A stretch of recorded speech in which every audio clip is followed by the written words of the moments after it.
አንደኛ ጢሞቴዎስ ምዕራፍ 2 ቁጥር 5 ላይ ሰው ነው ብሎ ይገልጸዋል። ኢየሱስ እኔ ሰው ነኝ ያለው ያለበትን ዮሐንስ ወንጌል ምዕራፍ 8 ቁጥር 40 ያው ነገር ግን አሁን ከእግዚአብሔር የሰማሁትን እውነት የነገርኳችሁን ሰው ልትገድሉ ትፈልጋላችሁ። አብርሃም እንዲህ አላደረገም አለ።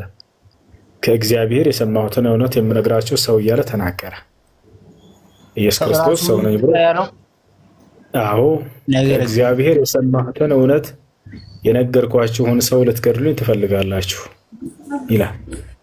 ሌላም ቦታ ላይ ልጨምርልህ። አንዴ ቆይ። ያው እዚህ ላይ ሲናገር አንድ እግዚአብሔር አለና ይላል። በእግዚአብሔርና በሰው መካከል ያለው መካከለኛው ደግሞ አንድ አለ፣ እርሱም ምን የሆነ ሰው የሆነ ኢየሱስ ክርስቶስ ነው ይላል። ሰው የሆነ ኢየሱስ ክርስቶስ ነው። ሌላ ደግሞ ልጨምርልህ።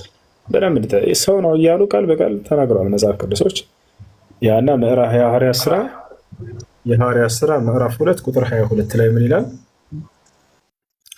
ያው የእስራኤል ልጆች ሆይ አለ፣ የእስራኤል ልጆች ሆይ ይህን ቃል ስሙ። ራሳችሁ እንደምታውቁ የናዝሬቱ ኢየሱስ እግዚአብሔር በመካከላችሁ በእርሱ በኩል ባደረገው ተአምራትና ድንቆች በምልክቶችም ከእግዚአብሔር ዘንድ ለእናንተ የተገለጠ ምን ነበር ይላል? አቡሽ ምን ነበር? ሰው ነበር። አላሁ አክበር። ስለዚህ ወደ 3 ጥቅሶች ሰጠሁህ። ቃል በቃል ሰው ነው የሚለው። ስለዚህ ኢየሱስ ክርስቶስ ሰው ነው። ምን ትላለህ? እሺ ይሄን እዛው ከፈተ ይሄንን ትንቢተ ኢሳይያስ አሁን ሰው ነው የሚለው ጨረስን አይደለ? እሺ ኦኬ፣ ይሄን አየሁት። እሺ ትንቢተ ኢሳይያስ ስንት ላይ ላውጣለህ? ትንቢተ ኢሳይያስ ምዕራፍ 9 ከቁጥር 6 ቀጥሎ። እሺ ችግር የለውም። ኢሳይያስ ምዕራፍ 9 ቁጥር 6 ላይ እሺ ምን ይላል? ሕፃን ተወልዶልናል አለ፣ ወንድ ልጅም ተሰጥቶልናል፣ አለቅነትም በጫንቃው ላይ ይሆናል፣ ስሙም ድንቅ መካር፣ ኃያል አምላክ፣ የዘላለም አባት፣ የሰላም አለቃ ተብሎ ይጠራል አለ። ጥያቄ ምንድን ነው በዚህ ላይ? እሱ ኢየሱስን ስለ አምላክነቱ አያወራም? አጻጻፉ አይደለም። እዚህ ቦታ ላይ አንደኛ ይህ የትንቢት መጽሐፍ ነው አይደለ? አዎ፣ ይሄን የትንቢት መጽሐፍ ለኢየሱስ ነው ብሎ የነገረህ ማን ነው? ለማን ነው ታዲያ የተጻፈው? ይላል መጽሐፉ ራሱ አይደል ምለው ኢየሱስን አይደል? ስሙም ድንቅ መካሪ፣ ኃያል አምላክ የሚለው ኢየሱስ አይደል?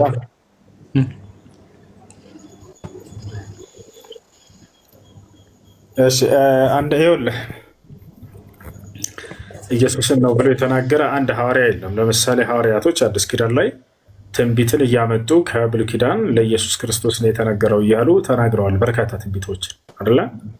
ይህንን ግን አንድ እንኳን ከሐዋርያቶች የአዲስ ኪዳን ጸሐፊ ለኢየሱስ ክርስቶስ ነው ብሎ ደፍሮ ያመጣ አንድ ሐዋርያ የለም። አለ ካልክ ማምጣት ትችላለህ። አለ ቃል ለኢየሱስ ነው የተናገረው ብሎ የተናገራል ስለ ኢየሱስ? አዎ፣ ይህ ትንቢት የተነገረው ለኢየሱስ ነው ብሎ የተገነዘበ ወይንም የተረዳ ወይንም ይህንን ያመጣ ሐዋርያ አለ ወይ? እኔ እኮ ይሄን አሁን ራሴ አንብቤ ነው የተረዳሁት እንጂ መጽሐፍ ቅዱስ ላይ ሐዋርያቶች እንደሱ ያሉበት የለም። ይሄ ታዲያ አጻጻፍ ላይ ነው። ስህተቱ እንዴት ነው? ስህተት ነው። ይህ ለኢየሱስ ነው የተነገረው ብሎ ይሄ ትንቢት ያስቀመጠ ሐዋርያ ያለው የአዲስ ኪዳን ላይ የአዲስ ኪዳን ባለቤቶች ትንቢትን ለኢየሱስ ነው የተነገረው እያሉ ብዙ ትንቢቶችን አምጥተዋል። ይህን ጥቅስ አምጥተዋል። ለኢየሱስ ነው የተነገረው ያለ ሐዋርያ ያለው አንድ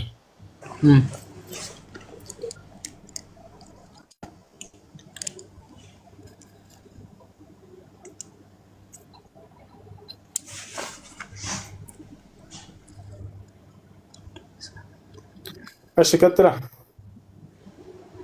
በቃ እኔ ጥያቄ እዛ ጋ ነው ቦታው። እሺ አሁን ይኸውልህ ላስረዳህ። አንደኛ ለኢየሱስ ነው ብሎ የተናገረው የለም። እሺ አሁን ለኢየሱስ ነው ብሎ መጽሐፉ ራሱ እኮ ነው ብሎ እንጂ ሰው ያውን እኮ መጽሐፉ ራሱ እያለ ላይ እያነበብኩ ወይ መጽሐፉ ላይማ መጽሐፉ ውስጥ ነው መጽሐፉ ላይማ ኢየሱስ ነው የሚል ሕፃን የተወለደው ታዲያ ኢየሱስ ነው ወይስ ሌላ ሕፃን አለ ነው? ሌላ ሕፃን አለ፣ አማኑኤል ተብሎ የሚጠራ ሌላ ሕፃን እዛው መጽሐፍ ቅዱስ ላይ ተወልዷል። ይሄ አሁን ይሄ የተጻፈው ለአማኑኤል ነው ማለት ነው? አዳምጠኝ። አሁን እዚህ ቦታ ላይ ሕፃን ተወልዶልናል አለ። እንደው ለኢየሱስ ነው ብንል እንኳን አምላክ ነው አይደለም የሚለው ስምና ማንነት ይለያያሉ። ስሙ አንተ ለምሳሌ ስም አንተ ጌታ ነህ ልትባል ትችላለህ አይደለ? ግን አንተ ጌታ ነህ እንዴ ወይስ ስምህ ነው ጌታ ነህ? እኔማ እንዴት እንደ ጌታ ሆን ብሎ ሰው አንድ ሰው ጌታ እዚህ ቦታም ላይ የልጁ ስሙ ነው የሚለው ስሙ እንጂ ማንነቱ ነው አይደል?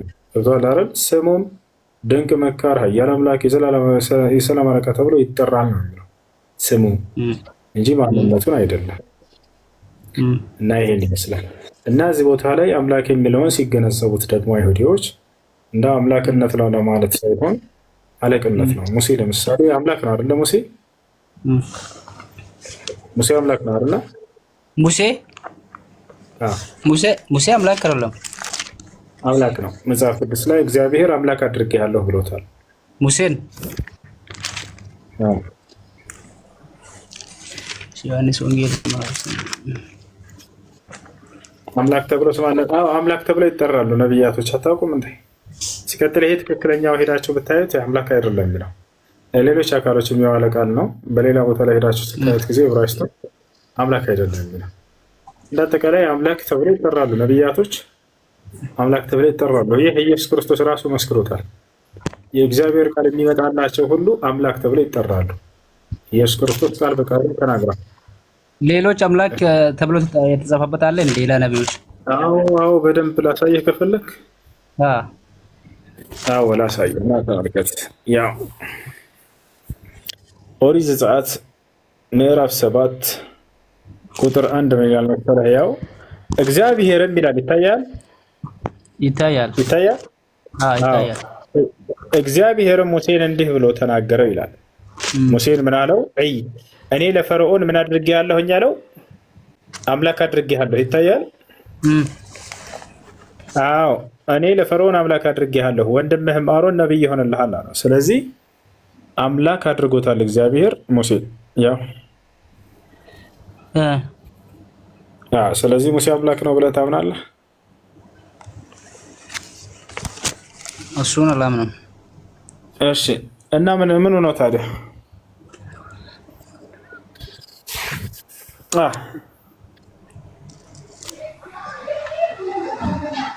አስገባኝ።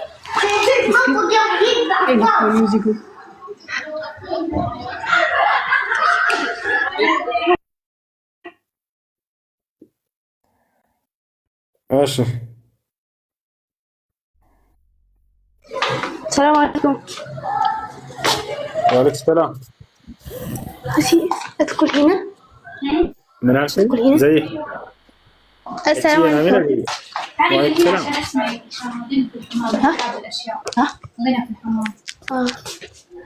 أعطيتك رقمي؟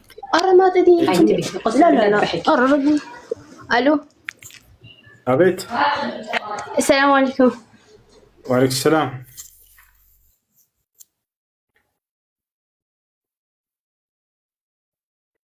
እሺ ጥያቄ አለ? ይቀጥል እና ጥያቄ ልቀጥል። ሙስሊም ነኝ እኔ ልጅቱ። እሺ ጥያቄሽ ምን መሰለ ወንድሜ፣ በሶላት ልጠይቅህ ነበረ። ምን መሰለ ሶላት ብስ በቆንኩኝ ሰዓት ማለቴ ገና ነኝ አላገባሁም እና ፊት ማወራው ሰው ነበረኝ እንደዚህ እንጋባለን ምናምን ብዬ እና ከወራም በጣም ብዙ ጊዜ ቆይተናል ከረመዳን በፊት ምናምን። ግን ምንም በቃ ስሰግድም ሆነ ምናምን በቃ ስገባ በቃ ምንም የለም። በቃ ካሳቢ ሁሌ ዱአ አድርጋለሁ ወይ ጭንቅላት ያለ አውጣልኝ ብዬ ሁሌ እላለሁኝ። ግን በቃ ምንም ሊወጣልኝ አልቻለም። ማለቴ በቃ ቁርአንን ሞቀረሁኝ በቃ የለም ብዙ በቃ ሶላት ላይ ያበዛው ምናምን ዱአ አደረኩ። ግን ምንም በቃ ሊወጣልኝ አልቻለም። እና ምን ትመክረኛለህ ነበር ወንድሜ? እሺ በምትሰግጅ ጊዜ ሶላትን ትኩረትሽ ወደ ልብሽ እንዲሆን የምትቀሪውን ቁርአን ማስተንተን። እሺ ቀራለሁኝ። ያው በጣም ቀራለሁ። እንደውም እንትን አልልም ብዬ ሁላ ይሄ አልገባም ማለት በቃ ትቻለሁ ማለት እኔ እንትን ነበርና እኔ ደግሞ የለም ልክ በቃ በሐላል እንደዚህ ነገር ብዬ በቃ የለም ብዙ ነገር አድርጊያለሁ ማለት ብዙ ነገር አድርጌያለሁ። ገብቶህ ነው። ግን ምንም በቃ የለም በቃ ስልክ ብሎ ካላደረኩም አለ እንደዚህ በቃ ግን አናወራም። ብዙ ጊዜ ሆኖላል ከረመዳን በፊት ምናምን በቃ ትቻ ምናምን በቃ ብዙ ነገር ተባብለናል።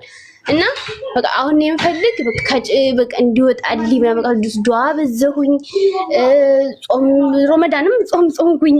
በቃ የለም በቃ ትኩረቴ ወደ አላህ አደርጋለሁ። ግን በቃ በማንኛውም ሰዓት በቃ ከኔ ነው የሚመጣው ወላሂ በቃ ማለቴ በቃ እሺ አንድ ሰው ሶላት እየሰገደ ሳለ ትኩረቱ ወደ ሶላቱ ይሆን ዘንድ ምን ማድረግ ይጠበቅበታል? አንደኛ የሶላትን ትርጓሜ ነው። ሶላት ማለት ከአምላካቸው ጋር በቀጥታ በመነጋገር የምትሰሩት የአምልኮ ስርዓት ነው። አድርግ ሸጊጡ ነቢያችን ሰለላሁ ዐለይሂ ወሰለም ሐዲስ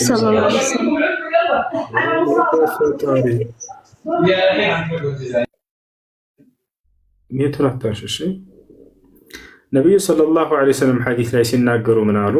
ኢዛ ቃመ አልዐብዱ ዩሰሊ ፈኢነማ ዩናጂ ረበሁ ፈልየንዙር አሐዱኩም መን ዩናጂ አሉ።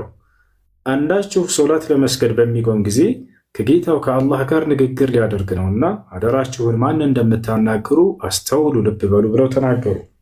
ጌታቸው ስለዚህ ነቢያችን ሰለላሁ ዐለይሂ ወሰለም ምን አሉ? በደንብ አስተውሉ ብለው ተናግረዋል ማለት ነው። ስለዚህ ከሶላትን ስትሰግዱ ጊዜ ከአምላኬ ጋር ንግግር ላደርግ ነው የሚለው ጭንቅላታችሁ ላይ ይቀመጥ። ከአንድ ንጉሥ ፊት ትቆማላችሁ ተብላችሁ ብትነገሩ ምን ያክል እንደምትጨናነቁ እንደምታስቡ፣ ምን ልበለው ምን ልናገር ነው የሚለውን ታውቃላችሁ። ገብታችኋል። ወሊላሂ ልመሰሉላ አምላካችን አላህ ሱብሓነሁ ወተዓላ ፈጣሪ ሲሆን ደግሞ ከፈጣሪ ፊት መቆም ደግሞ ይበልጥ ትኩረት እንድናደርግ ያደርገናል ማለት ነው። ሌላው ሱረቱል ፋቲሐን የምትቀሩትን ቁርአን በሶላት ውስጥ ያንን ትርጉሙን ማወቅ የዛኔ ትኩረታችሁ ሶላት ላይ ብቻ እንዲሆን ያግዛችኋል እርሱ። ሌላው ሩኩዕ በምታደርጉ ጊዜ የምትሉትን ሱብሓነ ረቢየል ዐዚም ከሁሉ በላይ ታላቅ የሆንክ አምላክ አላህ ጥራት ይገባ ከጉድለቶች ሁሉ እያላችሁ ነው።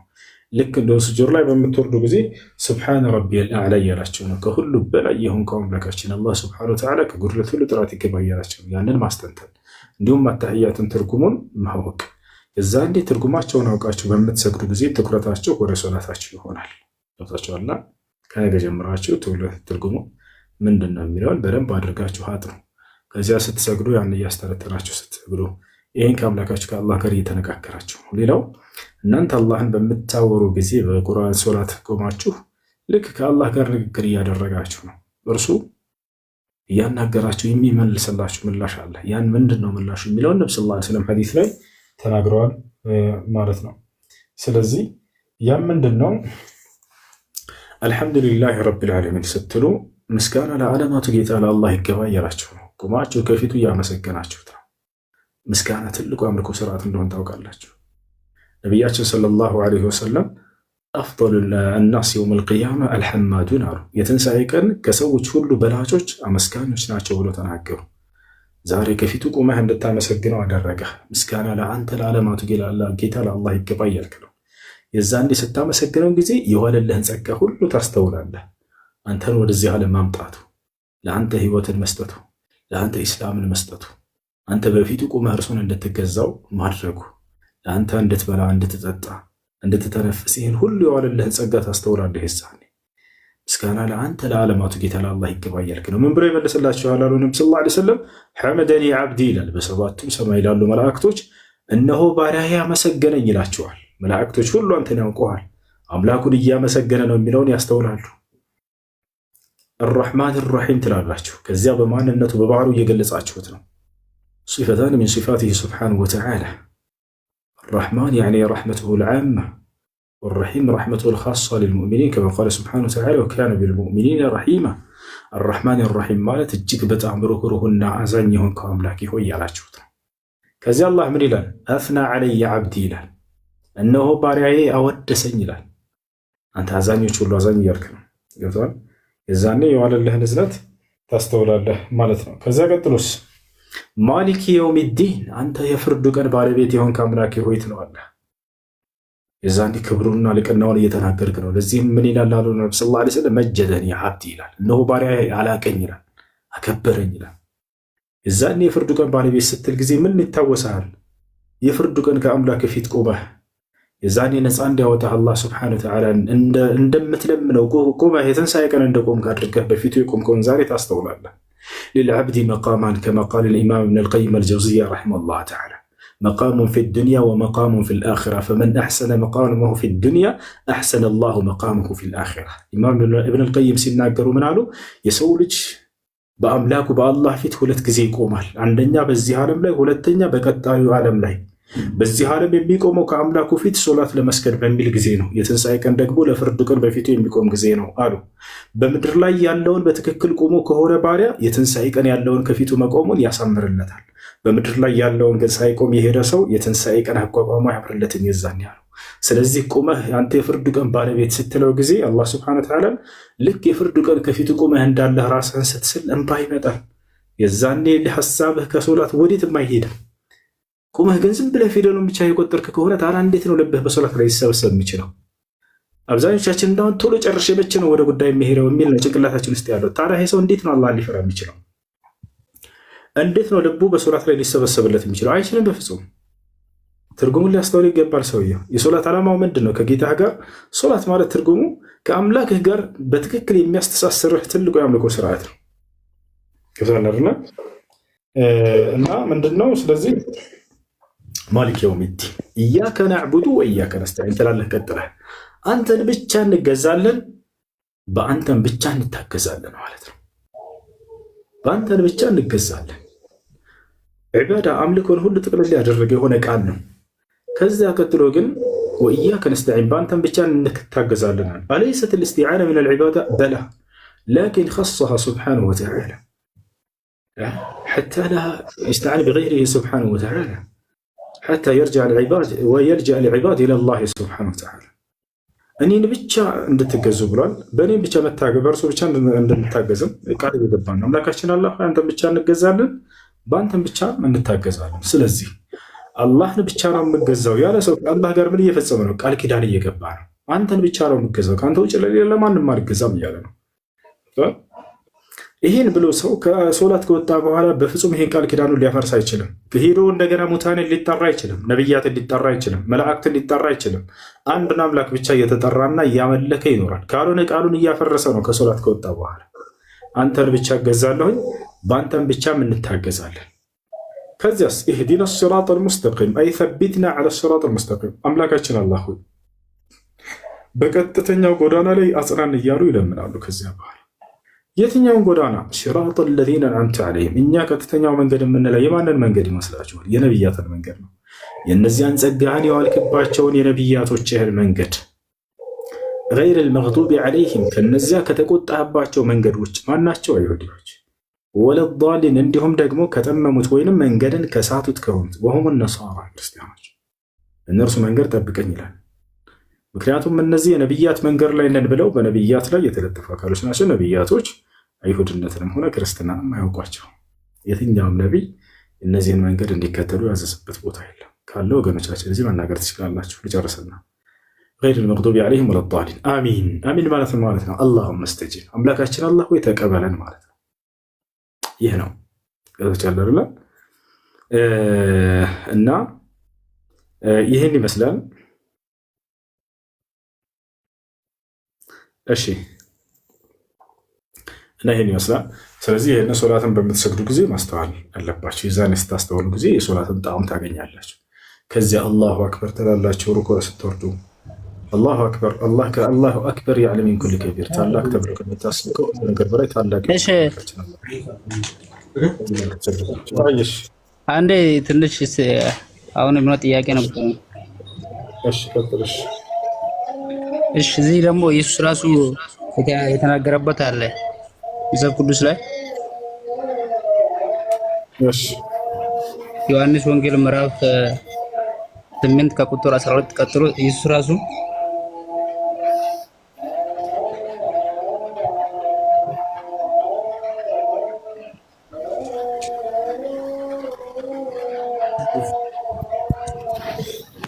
ጥያቄ ምንድን ነው? እስኪ ያን ክፍል አንዴ ድረሰውና እናየዋለን። የትኛው? ዮሐንስ ወንጌል ምዕራፍ 8 ከቁጥር 12 ዮሐንስ ወንጌል ምዕራፍ 8 ከቁጥር 12 አይደለ? እሺ መጨረሻ ዕድል ስጥና ሌሎች እንዲጠይቁ። እሺ ዮሐንስ ወንጌል ምዕራፍ 8 ቁጥር 16 ነው ያልከው? 12 ቁጥር 12። እሺ ደግሞም ኢየሱስ አሻዳምጥ ኔት አድርገው እንዲያቦች ደግሞም ኢየሱስ እኔ የዓለም ብርሃን ነኝ፣ የሚከተለኝ የሕይወት ብርሃን ይሆንለታል እንጂ በጨለማ አይመለስም ብሎ ተናገራቸው ይላል። እሺ ጥያቄ ምንድን ነው በዚህ ነው? ጥያቄ ምንድን ነው በዚህ ያልኩሽ? እኔ የዓለም ብርሃን ነኝ ስላለ ነው የአምላክነቱን ይገልጻል ብለህ ነው?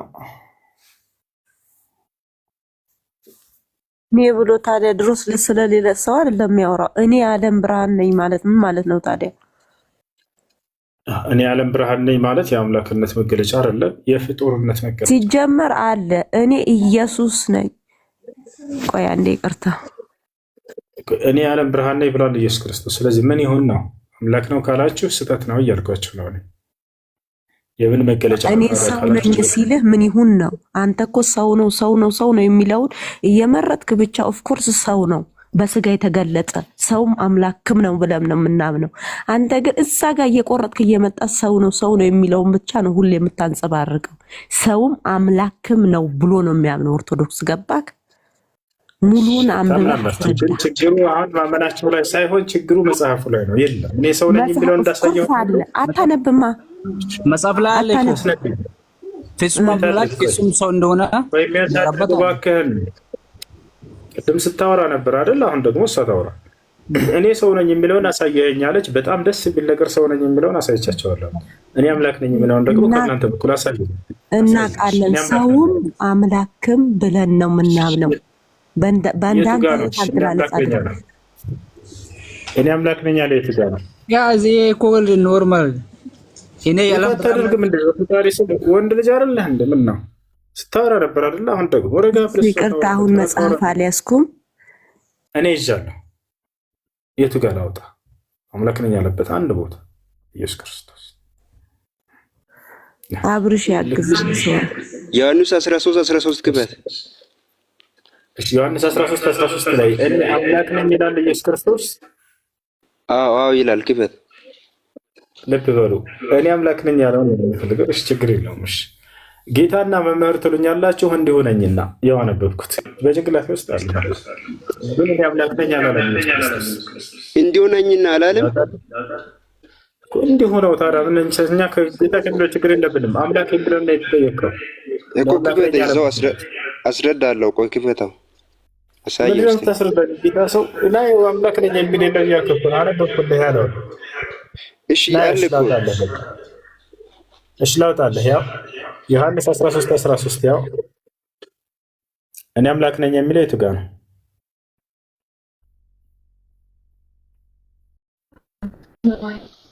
የት ነህ አንተ? ወይን የት ነህ?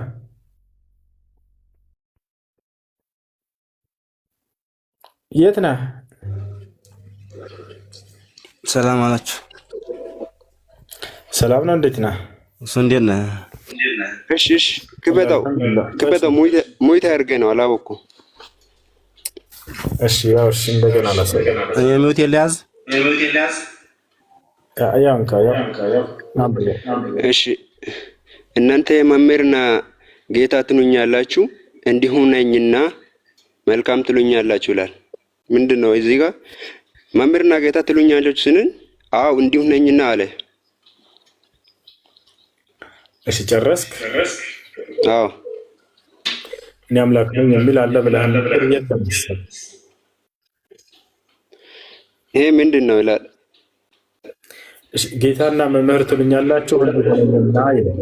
ግን የጠየቅንህኛ እኔ አምላክ ነኝ ያለበት ቦታ ነበር የለም። እሺ ምንድን ነው የምለው? አስረዳኝ።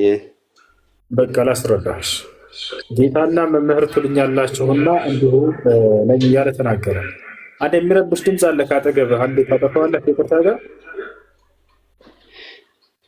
የሆነ የሚረብሽ ድምፅ አለ። እሺ ጌታና መምህር ትሉኛላችሁ እንዲሁ ነኝና አለ።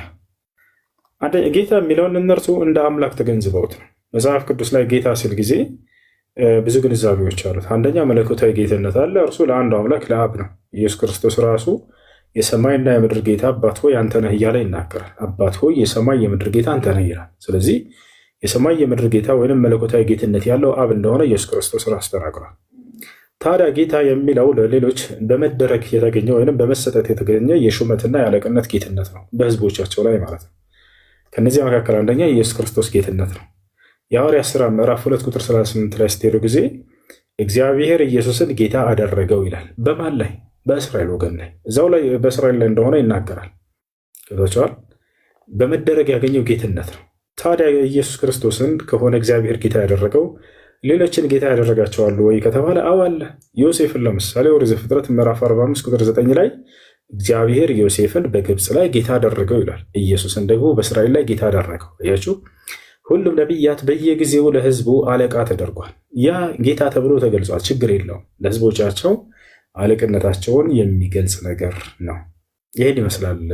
ዴቫ የተናሳ ቅድም እኮ አምላክ ነው የሚለው ልጁ አመጣ። ይሄን አልተቀበልክ እኮ እሱ እና ምንድን ነው አንተ ሁሉ ነገር አትቀበልም? ከዛ ማናቸው እንረዳ መስሎኛል። ላይ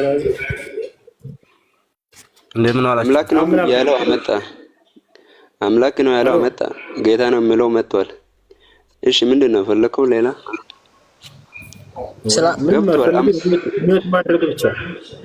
ማድረግ ብቻ ምን አልፈልግም። በሚያት አይደለም እሱ ከአቅመ በላይ ወሬያቸው። እሺ ልውል እንዴት ነህ? ማነው ወንድም? እንዴት ነህ? አላ አልሐምዱሊላህ። ማነው? ሰላም ናችሁ? እንትን እሺ እስኪ መጀመሪያ ኢሳይያስ 9 ቁጥር 6 ያለውን እናብራራና ደግሞ ወደ ወንጌሉ እንሄዳለን፣ ወደ ሐዲሱ። እስኪ እሺ ወንጌል ላይ ብትሄድ የተሻለ ነው። ምክንያቱም ብሉይ ኪዳን ላይ ኢየሱስ የሚለው ስሙ ራሱ የለም። እዛ ላይ ኢሳይያስ 9 ቁጥር ለኢየሱስ ነው የሚል የለም። ያን ልጁ ቅድም የጠቀሰልህን ጥቅስ አውጣት እስኪ። መጽሐፍ ስላልያዝኩ ነው እኔ። እሺ አውጣታለሁ፣ ችግር የለውም። ሕፃን ተወልዶልናል፣ ወንድ ልጅም ተሰጥቶናል፣ አለቅነትም በጫንቃው ላይ ይሆናል፣ ስሙም ድንቅ መካር፣ ኃያል አምላክ፣ የዘላለም አምላክ ተብሎ ይጠራል። ያው በል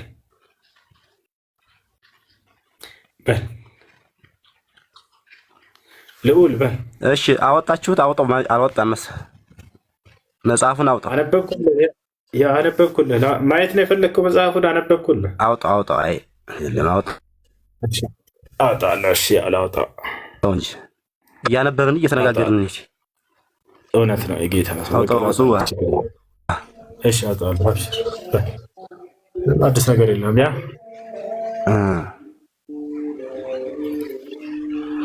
መልካም ምን አለ?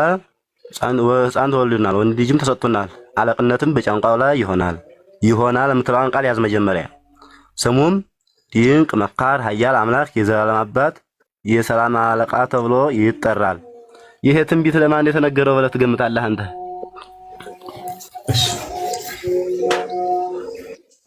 አንተ ለኢየሱስ ነው ብለህ እዚህ ጋር ያመጣህ አይደለ? እሺ እንደሱ ከሆነ ከሐዋርያቶች አንድ አምጣ። ይህ ለኢየሱስ ነው የተነገረው ብሎ የተናገረ ከአንተ በፊት ከሐዋርያቶች አንተ ለማን ነው ብለህ ትገምታለህ? ለማን ተነገረሽ? ይኸውልህ አንተ ለኢየሱስ ነው ብለህ አመጣህን አይደለ? ለኢየሱስ ነው ብሎ የተናገረ ሐዋርያ ማምጣት ያለበት ማስረጃ አንተ ነህ እኮ። ሐዋርያት የተነገረውን ትንቢት ሁሉ አብራርተው ተናግረዋል እንዴ? አዎ። መቼም ከኛ በላይ መጽሐፍ ቅዱስን አታውቀውም ወዲያጅ። እዚህ ላይ ግልጽ እንነጋገር። ሐዋርያቶች ብለህ እናውቀው ምንም አንተ እነሱ ለኢየሱስ ላይ የተባለውን ሁሉ እየለቀሙ አምጥተው አዲስ ኪዳን ላይ ለኢየሱስ መጽሐፍ እንደተባለ ረጋ በል እንጂ ረጋ በል ለኢየሱስ ነው ብሎ እየተናገረ አንድ ሐዋርያ ካለ አምጣና አሳየን። ሐዋርያት ባሉት ካመንክማ በዛም ስለ ኢየሱስ አምላክነት ብዙ ቦታ ላይ ተናግረዋል። መጀመሪያ ይሄን አሁን ለማን ተነገረ? አንተ ጠየቅኩህ። ሐዋርያቶች ረጋ በል እንጂ ልውል። አንተ ለኢየሱስ ነው ካልክ ለኢየሱስ መሆኑን የተናገረ ማስረጃ ማምጣት ያለብህ አንተ ነህ ልውል። በጣም ጥሩ። ድንግል በድንግልና ጸንሳ በድንግልና ትወልዳለች፣ ስሙንም አማኑኤል ትለዋለች የሚል ደግሞ ሌላ አውጣና ወደዚሁ እንመለሳለን። ወደ ሌላው እንሄዳለን። ችግር የለውም። ይሄን ለኢየሱስ ነው ያለ አንድ ስታይ መጀመሪያ እኛማ የትንቢት መጽሐፍ በሙሉ ይሄ በተለይ ለአምላክነት የተነገረ ሁሉ ለኢየሱስ እንደሆነ እናምናለን ተመረናልም። አንተ ለማን እንደሆነ ንገረኝ ነው አልኩህ። ይሄን ጥያቄ እኮ ነው። ቻሌንጅ ለመጨረሻ ጊዜ ለአምስተኛ ጊዜ ልጠይቅህ። ቻሌንጅ ቆይ አንድ ቻሌንጅ ነው እንዲያገዘግየው። እሺ እንዴ አመለካከት ንገረው እንጂ እሱ ለምን ድርቅ ትላለህ? ለማን ነው የተነገረው? ይሄ ለማን ተነገረ? በቃ እሺ ሌላ አስረዳ። አንተ ለኢየሱስ ነው ስላለ ለኢየሱስ ነው የተናገረ ካለ የቀደመህ አንድ በዚህ ግንዛቤ የቀደመህን አንድ ሰው መምጣት አለብህ። እኔ ለምሳሌ በሆነ ቁርአን ላይ ለነብዩ ሰለላሁ ዐለይሂ ወሰለም የተነገረ ነው ከተባለ ከሰለፎች ማን ነው ይሄን ያለው? ከቀደምቱ ሊቃውንቶች ይሄን ያለ ማን ነው? የሰሃቦች ይሄን ያለ ማን ነው ብለን እኛ እናያለን። ገብቶሃል አይደል? እናንተ ግን እንደዛ አይደለም የምታደርጉት። ደስ ያላቸውን ጥቅስ በየዘመኑ የሚመጣ ክርስቲያን ይመዝና ይሄ ለኢየሱስ ነው ይላል። ማን ነው በዚህ ግንዛቤ የቀደማቸው ከሐዋርያቶች? ወፍ የለውም። ስለዚህ ይሄንን ኢሳይያስ 9:6 ለኢየሱስ ክርስቶስ ነው ብሎ የተናገረ አንድ ሐዋርያ ያለው ይላ የለም። መጀመሪያ ይሄንን ተናገረና ለማን ተነገረ? እሺ ይሄ ወዲያጅ ቆይ እንዴ አንተ እንሂድና ይሄ ለማን ተነገረ ብለህ ታምናለህ? አዎ አሁን አስተምረን። እሺ አንደኛ ይህ ትንቢት ነው ያለህ ማን ነው? ወዲያው የተወለደ ልጅ እንደሆነ እዚያ ጋር ይናገራል። እነሆ ሕፃን ይወለድልናል ሳይሆን ሕፃን ተወልዶልናል። በጣም ጥሩ። ደረቅ ሐዲስ ይባላል። ይሄ ላስረዳ። ደረቅ ሐዲስ ማለት እንደሆነ በትንቢት ምንጽር ገና ከአንድ ሺህ ዓመት በኋላ የሚፈጸመውን እንደሆነ አድርጎ መናገር ይሄ ደረቅ ሐዲስ እርግጠኛ ሆነው ነቢያት የተናገሩት ነው። እንግዲህ ያሳያል። ማን ነው ሰር? እኛ አስተምሯችን ነው መምህሮቻችን ወይም መጽሐፍ። የቱ ጋር ነው መጽሐፍ? አሳይ ማስረጃ። እሺ በጣም ጥሩ። ይሄን ያዘውና ደግሞ ሐዲስ ኪዳን ልጨምር።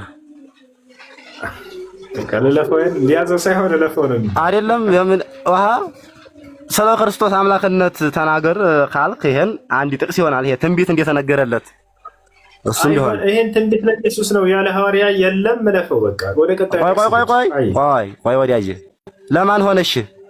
በቃ ይሄ ትንቢት የተነገረለት ማለት ነው። ይሄን ለኢየሱስ ረብ ፈጣሪ። እነዚህ ሰዎች ጋር እንዴት ነው የምንግባባው? ለኢየሱስ ነው ብለህ ያመጣኸው አንተ ስለሆንክ አንተ ነህ ማስረጃውን አስደግፈህ የትንቢት ቃልን እያመጡ የሚወስዱት ሐዋርያቶችን ይሄ ለኢየሱስ ነው ብሎታል ብለህ ማቅረብ ያለበት። ካልሆነ ይሄ የክርስቶስን አምላክነት ሊያስረዳ አይችልም። ስለ ክርስቶስም ነው ማለትም አትችልም። ወደ ቀጣይ ጥቅስ ከዚያ ትሄዳለህ። በጣም ጥሩ። አሁን ለአንተ አይደለም ለእኛ ለክርስቲያኖች ነው ገብቶና ለሽ ለፈ ወደ ምዕራፍ ወደ አዲስ ኪዳን ደግሞ ልውሰድህ። ለእኛ ለክርስቲያኖች ገብቶናል። ለክርስቶስ እንደሆነ ግልጽ ሆኖልናል። ያመለክነው ነው ማስረጃ ሳይኖራችሁ ማመን ሁል ጊዜ ልማዳቸው ነው። ምን ችግር የለውም። እኛ ምናምን ግልጽ ነው ለእኛ። እሺ ለእናንተ አይኔን ግንባር ያድርገው ካላችሁ እንለፍ። አይኔ ጋር ምዕራፍ 10 ዮሐንስ ወንጌል ምዕራፍ 10 አውጣ እስኪ ወዲያጅ። እሺ አንብብ። እሺ እዛ ላይ ጥቅስህን አንብብና ምዕራፍ 10 ቁጥር ይመስለኛል 12 አካባቢ። እሺ ከኔ ጋር ያለው በግዕዝ ነውና እሺ ምዕራፍ 10 ቁጥር ስንት ላውጣለህ? እስኪ ቁጥር 10 ጀምረህ እያነበብህ ነው እንዴ? ሌባው ሊሰርቅና ሊያርድ ሊያጠፋም እንጂ ስለሌላ አይመጣም። እኔ ሕይወት እንዲሆንላቸው እንዲበዛላቸው መጣሁ። መልካም እረኛ እኔ ነኝ። መልካም እረኛ ነፍሱን ስለ በጎቹ ያኖራል። እረኛ ያልሆኑ በጎቹም ልቀጥልህ። እንትን ወደ 13 አካባቢ ጀምርና እያነበብህ ነው። አይሁድም የሚለው የኢየሱስ ክርስቶስን አምላክነት ልትሞግት ነው አይደል የመጣኸው?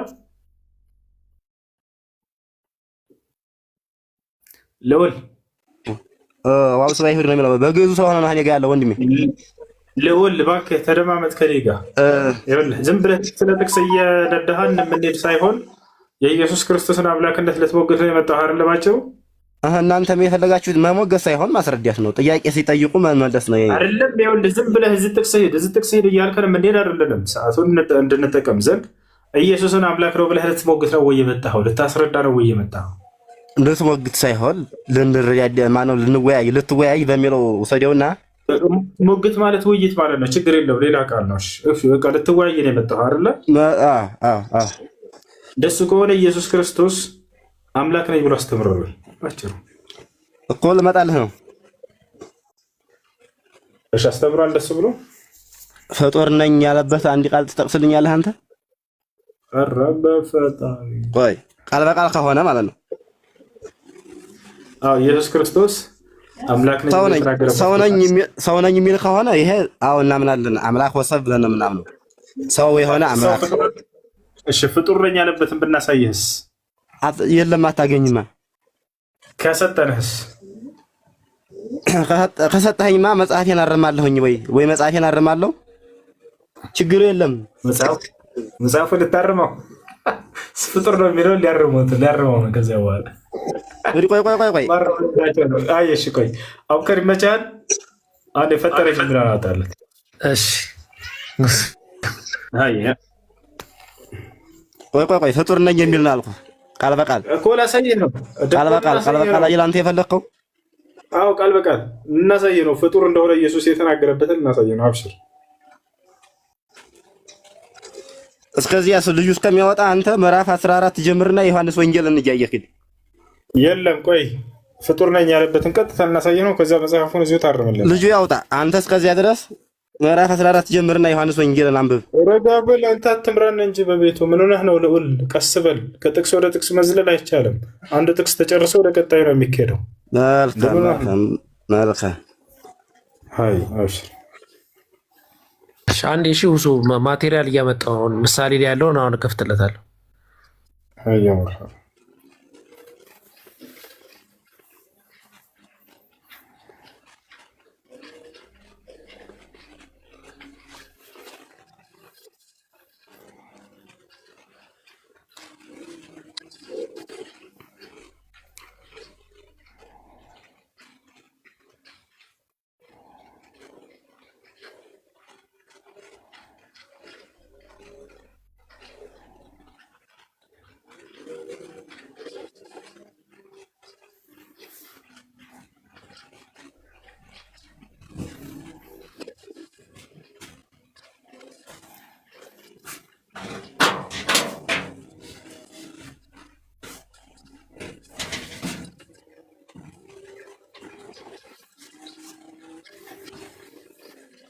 አንዴ ይኸው መልሳችሁ አስገቡኝ። እሺ አንዴ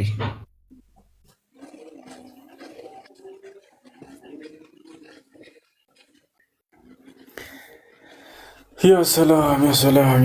እሺ አቡበከር እስኪያመጣ ድረስ እንትን ማለት ትችላለህ፣ መቀጠል ትችላለህ። ኢየሱስ ክርስቶስ እኔ አምላክ ነኝ ያለበት ሌላ ቦታ ካለ መቀጠል ትችላለህ።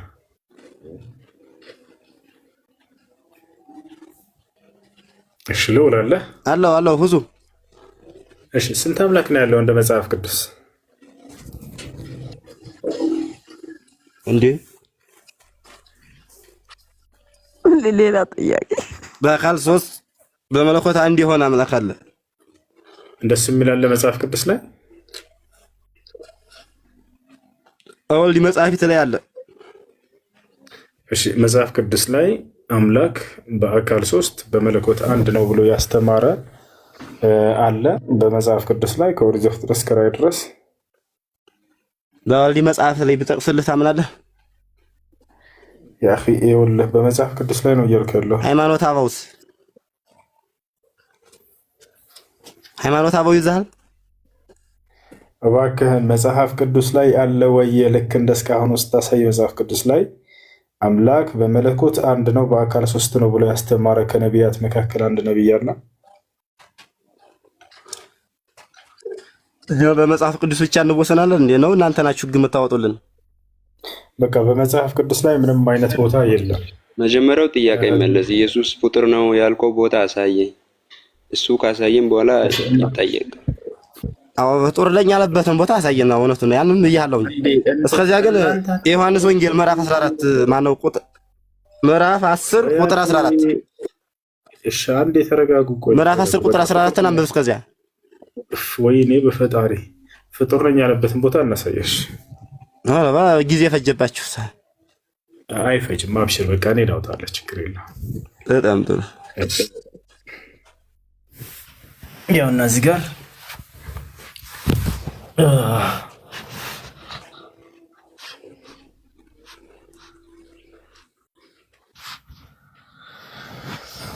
እሺ አንድ ላሳያችሁ።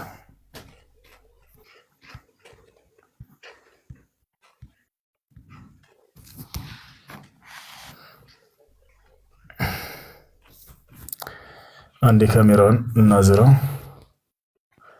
ከዚያ አንዴ እንትኑን ቀይረው እስኪ